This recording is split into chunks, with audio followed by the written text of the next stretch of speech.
Welcome to the Minnesota State Fair. This is Mary from Mary's Eclectic Interests. Have you ever wondered what it was like to publish a newspaper with equipment from the 1930s? I have. I've always found the Minnesota State Fair Newspaper Museum a wonder of the past.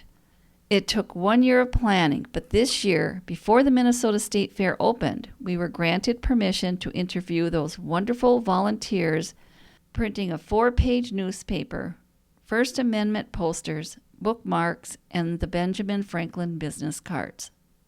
All of these items are free at the Minnesota Newspaper Museum, which is located on Cosgrove Avenue in the 4-H building. Not only are they free, but they are being printed, cut, and created right in front of you. Since time was ticking, instead of trying to edit all the footage we shot, I decided to make a promo piece to air during the State Fair. Stay tuned for the full story of the Minnesota State Fair Newspaper Museum at a later date. Thank you.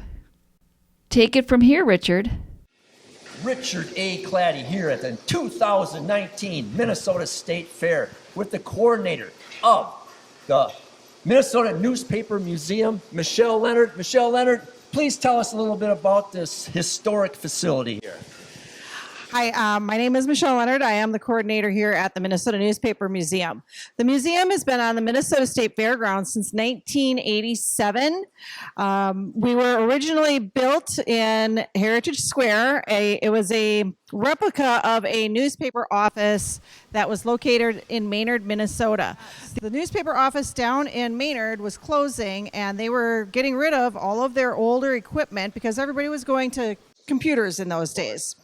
And so the owners worked with the Minnesota Newspaper Association to they wanted to donate the equipment so that they could have a museum to explain how newspapers were made in the 1930s. So our museum is kind of emulant of a 1930s era newspaper museum or newspaper office. So if you were going to visit a 1930s newspaper, this is what you would see. And you actually have people that are working these actual machines from that era. And we produce a 4-page newspaper every year called the Maynard News because it's that was kind of the deal with getting the equipment. So they're keeping that alive. We absolutely. And people come in and they ask us, why do you call it the Maynard News? Because there's actually a town in Minnesota called Maynard. And we do have a volunteer from Maynard too, by the way. When someone comes into the museum, they'll usually start over in this corner here where the linotypes are. And then they'll move through all of the process. You go from the linotypes, and I'll have somebody else explain how the linotypes work and how the slugs are made. But then they move into the composition area, and then we have a 1910-ish Mealy flatbed press that we'll also be able to demonstrate in a little bit. And that would be a typical process from the linotype, setting the type, the proofreading, setting the composition, moving it over onto the press, and eventually in the far back corner we have a little folder because nobody wanted to fold them by hands even back then. We are in the 4-H building. We were relocated in 2013 as preparations were made for the West End Market project that replaced Heritage Square. This location has been very fruitful and very it's just been a good spot for us. It's a cross traffic. Oh, absolutely. We have the National Guard next to us. We have 4-H on the other side, and this is a very family-friendly area.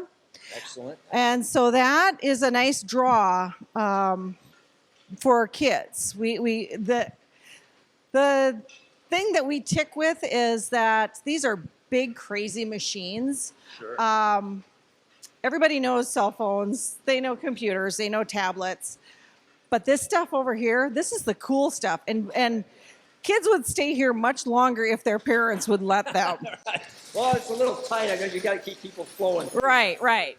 I'll conclude this promo with a reminder from Benjamin Franklin that if all printers were determined not to print anything till they were sure it would offend nobody, there would be very little printed. This is Richard A. Claddy reporting from the Minnesota State Fair for Mary's Eclectic Interests.